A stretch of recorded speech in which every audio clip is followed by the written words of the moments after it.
Oui, alors, première chose, nous ne pouvons qu'être satisfaits que les sociétés financières d'assurance et de gestion de biens immobiliers soient exclues des nouveaux dispositifs et que les entreprises des secteurs de l'agriculture, de la pêche et de la pisciculture soient éligibles au dispositif Impulsion Export.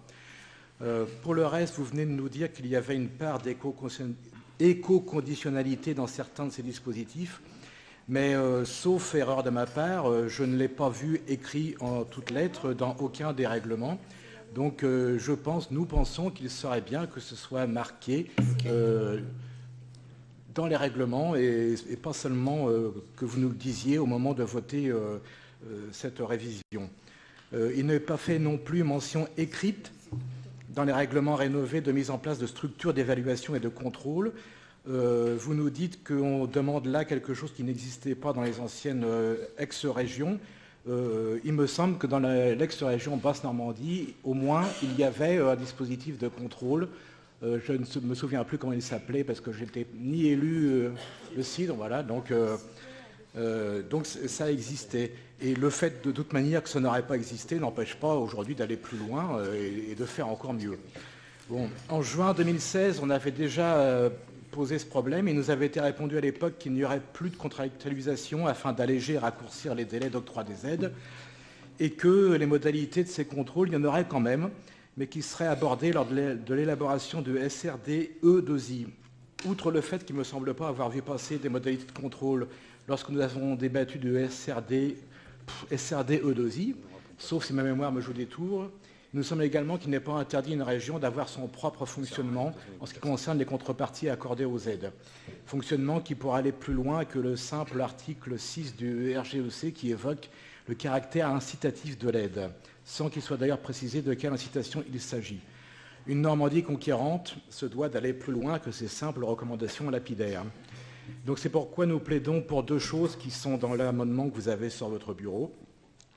Donc pour que dans tous les dispositifs impulsion, l'amendement qui figurera dans chacun des paragraphes stipule clairement que les aides accordées sont conditionnelles, les conditions pouvant évidemment dépendre du type d'aide accordée, du champ d'activité, de la taille de l'entreprise, de sa situation financière et de son implantation et implication dans le tissu régional.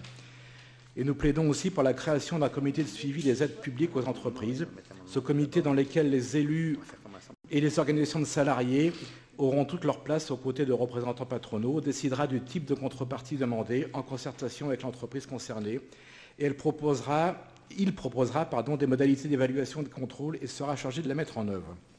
Alors rappelons enfin qu'une subvention régionale à une entreprise étant un transfert d'argent public vers une sphère privée, il n'est pas anormal que les citoyens, en tant qu'électeurs ou en tant que salariés, puissent contrôler l'utilisation de cette subvention afin qu'elle ne serve pas à enrichir quelques actionnaires au lieu de contribuer à la création de richesses dans notre région. J'étais mardi dernier à la sous-commission du CREFOP chargée de l'apprentissage, réunion pendant laquelle il a été débattu de la liste des organismes de formation habilités à recevoir la taxe d'apprentissage fraction hors quota.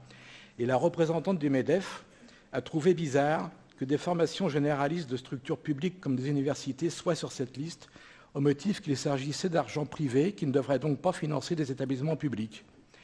Si je n'avais pas été complètement abasourdi par cette remarque, j'aurais pu lui faire remarquer, comme l'aurait fait mon arrière-grand-mère, que c'était un peu l'hôpital qui se fout de la charité.